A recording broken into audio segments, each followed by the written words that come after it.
Good afternoon. My name is Mentally Diapadisa. I'm with the KICommunity Center, and today we're here at Fall Creek Academy to have a community conversation with Dr. Silverman. Dr. Silverman, could you please give us just some information about who you are and what it is you do here? Okay. Hello, I'm Dr.Anita Silverman. I'm the principal of Fall Creek Academy. Our school is a kindergarten through 12th grade school. We are a high-achieving charter school sponsored by the mayor's office, and we allow students to start college as early as second semester, freshman year of high school. Thank you. So, throughout your experience here, how has it been? What have been some of the highlights, some of the lowlights through your work here? I think the highlight is that our students are high achieving. Their parents bring them here with the hopes of them going to college. And because we're right next to Ivy Tech, our students do have the ability to start college at a very early age. So we get to teach them what college is like, what it means to be a high achieving school, what it means to be at the college pace. How did you end up on your road with education? Well, I always wanted to be an educator. You know, I started off teaching in Chicago public schools as a home economics teacher and teaching at-risk students. I taught young parents and their partners, and I taught catering and advanced foods and finance. Then I became an administrator. I was dean at Manual High School, along with our school social worker here and the vice principal here, so the three of us worked together. Then I was the director, I was the principal of Paces Academy, which is an alternative school. Then I was the principal of Howe. Spent a lot of years in IPS. I was over alternative options for IPS for a while. I spent 1 year in the township schools, and then I came over to the charter world as principal of Fall Creek Academy. And I got my education at The Ohio State University, my master's at Governor State, and my superintendent's license and doctorate at Ball State University. And my dissertation was on cultural competency. So I've always liked working with urban at-risk youth. Having experiences in the IPS world, the township world, and the charter world, how has that been, those different paradigms? Well, I knew as an educator I didn't fit in the township world. And it's not because there's anything wrong with the township world. I don't think, you know, they're all public schools. I've never worked in a private school. I don't think IPS and charter world is very different. I mean, the way they run and the way they manage, but I don't think their population is that different. They're not as different as people would like to believe they are. I do think the approach to education is different. I think we have an advantage in the charter world because we have a smaller population, because we have the freedom in our classrooms to go a little broader in our education. It's not quite as scripted. Our teachers can express themselves more. They have that freedom. At the same time, as the administrator, I can have high expectations and not worry about a union president come and say, you can't do that, because we can have that at high expectations. Our teachers are expected to work hard, you know, and as a principal, I'm expected to work hard, you know. So it's not, well, you're going to get demoted to the classroom. If I don't do what I'm expected to do, I just get demoted, as in out the door. So, sorry. I'm assuming that this school has a population of students from this community, and communities similar to this one that we're currently in. And I'm wondering, what are some of the issues that the students from communities like this express verbally and through their behavior? Well, you're correct. You know, we're an 87% free lunch school. We're about 96-97% minority. So, you know, it is a community similar to ours. You know, we deal with a lot of single-parent homes. You know, we dealt with the tragedy right before school started of a drive-by that cost two of our students their mother.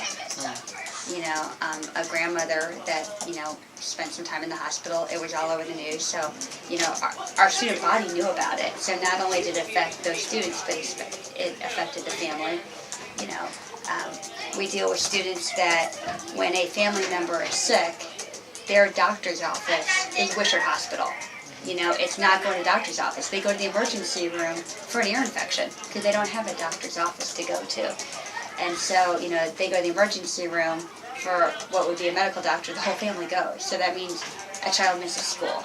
You know, now as they've been here longer, we're able to help them understand that, you know, your child can come to school. You can drop them off here. And because we go to school until 2:30 and have tutoring until 4:30, this is a very safe place. And we have to help our parents feel safe with their children at school.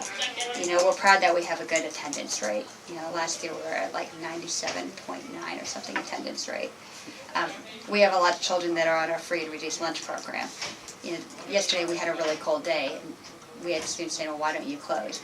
We don't close school because that means children don't get a hot lunch. You know, around the holiday time, our social worker does an awful lot of, you know, United Christmas Service referrals, and, you know, that starts in October. We have to deal a lot with, you know, custody battles, and, you know, the parents saying, well, you know, Dad can't come and see a child. Well, where's the paperwork? Well, it's just agreed upon. Well, just agreed upon doesn't work for us. We have to go by the legal system. We have to deal with helping children do their homework if possibly mom can't, you know, or they're going from home to home. We have to be careful of our walkers, you know, how do they walk home? We have 2 buses, so that's about 90 kids, probably 90 to 100 kids that ride the bus. Well, we have 380 kids, so we have a huge population that walks. We probably have over 100 walkers. You know, huge amount of community, and we want this community. You know, we want to be a community school. We'd like to eventually get to a place where we don't have our school buses, because kids from the community want to come here. We have lots of multi-age kids, you know, families of 4 and 5 kids, and then all their cousins. You know, when a family decides to leave our school, we might lose 4 kids all in one, you know. So, and we like that, you know, they might have a junior and an 8th grader and a 5th grader and a 2nd grader. We have one family that the father has 2 kids here and can't wait because their grandchild is coming here next year. You know, so that's huge. So, and that's in this community, that's important, because what that tells me is they don't want their children in different schools, because it's safe to them that they can keep their families together and the parents trust us with the care of their child. If you had to identify the 3 most pressing issues in the communities that they come from, what would they be? Safety, you know, safety both in their neighborhood and trust in the school, that they feel safe. Basic needs and transients. What did you say? Transients, moving a lot. Oh, okay. I think that's a huge issue. You know, a lot of our families move a lot for whatever reason. And the inverse, the 3 benefits that you see. Family. Whatever they define as family. You know, I had to learn that just because someone isn't a blood relative doesn't mean they're not family. Faith. And I think a lot of our families just have big hearts. They're very good people by nature. As the world is becoming more globalized and people are starting to place more emphasis on education in our culture nationally, how does that make you feel, particular to your role already in education? I think one thing that, you know, I'm starting to realize is, as much as I'd like cell phones not to exist in the classroom because kids text on them, we have to find a way as educators to utilize that to our benefit. You know, I joke around that we need to have an FCA homework app. So teachers could upload their homework, so they could hit an app, and the parent can find out what the homework is by hitting the app on their phone. Because our parents may not have computers, but they all have cell phones.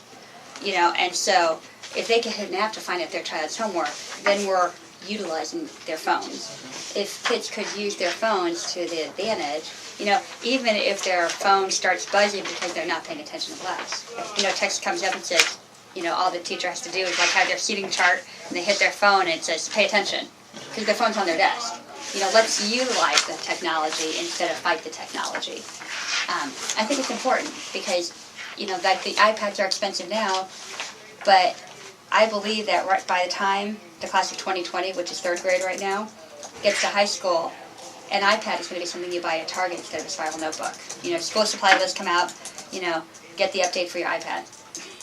You know, you start an iPad in your iStep year, you keep it, and you just buy the update. You know, whatever the update is. You know, spirals, they don't even teach cursive anymore. It's not required in the state of Indiana. But I didn't know that. Yeah, it's not required in the state of Indiana to teach cursive. But you do have to teach keyboarding. Yeah, because... You know, it scares me that kids won't be able to sign their name. But, and most teachers do teach it because they still see a value in it. But we have to start understanding that that is their world. You know, they don't see a difference between the technology world and their world. We do as adults. You know, we have the technical world and our world. Well, guess what? It's all the same in their world. Yeah, it is. You know, and we couldn't, you know, and they're lost without their cell phone. To tell them to leave it at home is just ridiculous. So instead of fighting it, let's utilize it. Let's utilize the iPods. If you had to choose a monumental story or situation that occurred in your life that was impactful on you, just to share with us briefly. A monumental story. Gosh, Bernie. Probably what made Donovan come live with me? Would that be one of those monumental stories? Especially considering how it turned out. Yeah, okay, I'll share this one.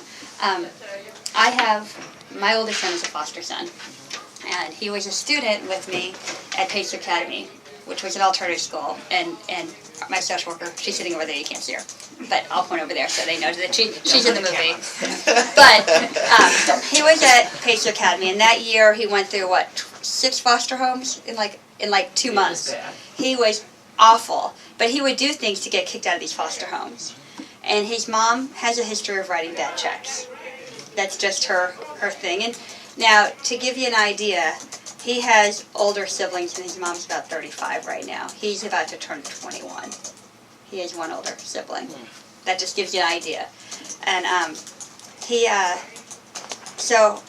we got a call at the school one day, and it was, Mrs. Silverman, I'm in juvenile. Can you come get me? So I hang up the phone, you know, and I go to juvenile, try to figure out where his mom is. Well, his mom had been locked up earlier that day. And, you know, and I get there and I said, okay, we'll figure something out. I get back to the school and I tell the staff what's going on, and I said, well, I'm going to figure out what I can do to take him home. I mean, I didn't know, because he'd taken a hat from Hat World. And That's what placed him in juvenile? yes. Now, he had no juvenile record. None. And in reality, I'm a strong believer, had he been from a northern suburb, they would have called Mom to come pick him up from Hat World. Don't do it again. He had no juvenile record. And they were going to detain him in the system because he had nowhere to go. You know, Grandma wouldn't pick up, no one would pick him up. So he's just going to be stuck there. And he'd already been in a bunch of foster homes. And so I told my husband, I'm bringing a kid home. Well, that kid is about to turn 21 years old, and he is enrolled in college at Wiley College in Marshall, Texas.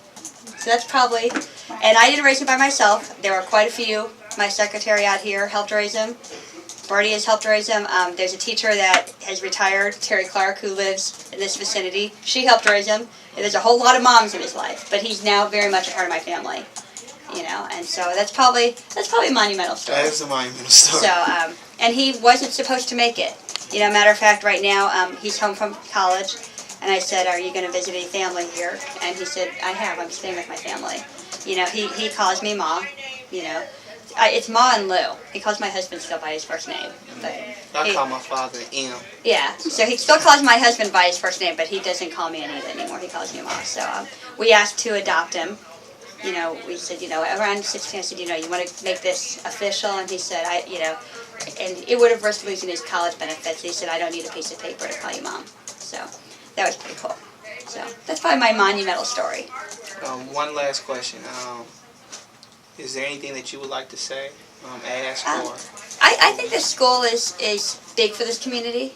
You know, it is. It's growing. You know, we've added portables. Eventually, you know, it's sad to see a house boarded up next to it, but eventually we hope that site is going to be part of a second building of our school, because we're expanding. You know, there are now students in the parking lot in a portable.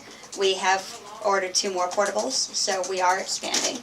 And that means this community has bought into having a school here, and they like having a school here, and we want it to be a part of this community. We like it here. So, and I think the community has welcomed us. So I'm glad we're here. Thank you. Thanks. Thank you.